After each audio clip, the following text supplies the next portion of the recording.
وہ دو مشہور اعتراضات وہی ہیں جو میں نے ذکر کر دیے کہ وہ یزید کے باپ تھے، یا دوسرا عام طور پر یہ کہا جاتا ہے کہ وہ حضرت علی رضی اللہ تعالی عنہ سے لڑنے کے لیے تلوار لے کر نکلے تھے۔ حقیقت یہ ہے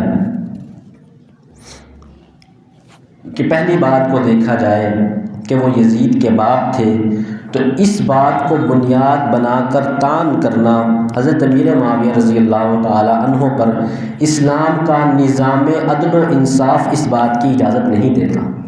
کیونکہ اسلام کا مشہور ضابطہ اور قاعدہ ہے لا تزر وازرۃ وزر اخری، ایک کا بوجھ دوسرے پر نہیں ڈالا جا سکتا۔ اگرچہ اس آیت کا حقیقی مصداق محشر کا وہ منظر ہے، لیکن اس آیت میں وسعت اس قدر ہے کہ اگر اس کو دنیاوی حالات پر منطبق کیا جائے تو یہ بہت ساری باتوں پر صادق آتی ہے۔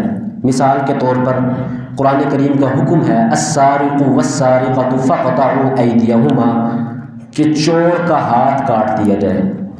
مثال کے طور پر بیٹے نے 10 درہم سے زائد کا مال محفوظ چرا لیا، اب والد یہ کہے کہ بیٹے کی جگہ میرا ہاتھ کاٹ دیا جائے، تو اسلام کا نظام اس بات کی اجازت نہیں دیتا۔ لا تزر وازرۃ وزر اخری، ایک کا بوجھ کسی دوسرے پر نہیں ڈالا جا سکتا۔ اس بات کو بنیاد بنا کر کہ وہ یزید کے باپ تھے، حضرت امیر معاویہ رضی اللہ تعالی عنہ پر اعتراض کی گنجائش نہیں نکل سکتی۔ بلکہ علماء نے لکھا ہے کہ یوں نہیں کہنا چاہیے کہ وہ یزید کے باپ تھے، بلکہ یوں کہنا چاہیے کہ یزید اس صحابی کا بیٹا تھا۔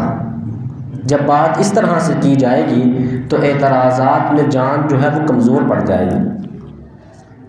تو پہلی بات تو یہ، اور دوسری بات یہ کہ اگر اس بات کو بنیاد بنایا جائے کہ وہ یزید کے باپ تھے، تو کیا کوئی عقل دوست اور علم دوست انسان کنعان کی وجہ سے حضرت نوح پر اعتراض کر سکتا ہے؟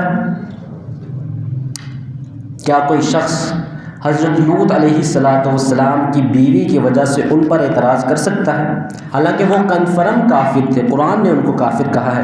یزید کو تو جمہور علماء نے کافر نہیں لکھا، فاسق اور فاجر ضرور ہے، اس سے سرے منہ انحراف نہیں، لیکن وہ تو کنفرم کافر تھے۔ جب ان کو بنیاد بنا کر انبیاء علیہ السلام پر طعن کی گنجائش نہیں ہے، تو یزید کو بنیاد بنا کر حضرت امیر معاویہ رضی اللہ تعالی عنہ پر بھی طعن کی اجازت نہیں دی جا سکتی۔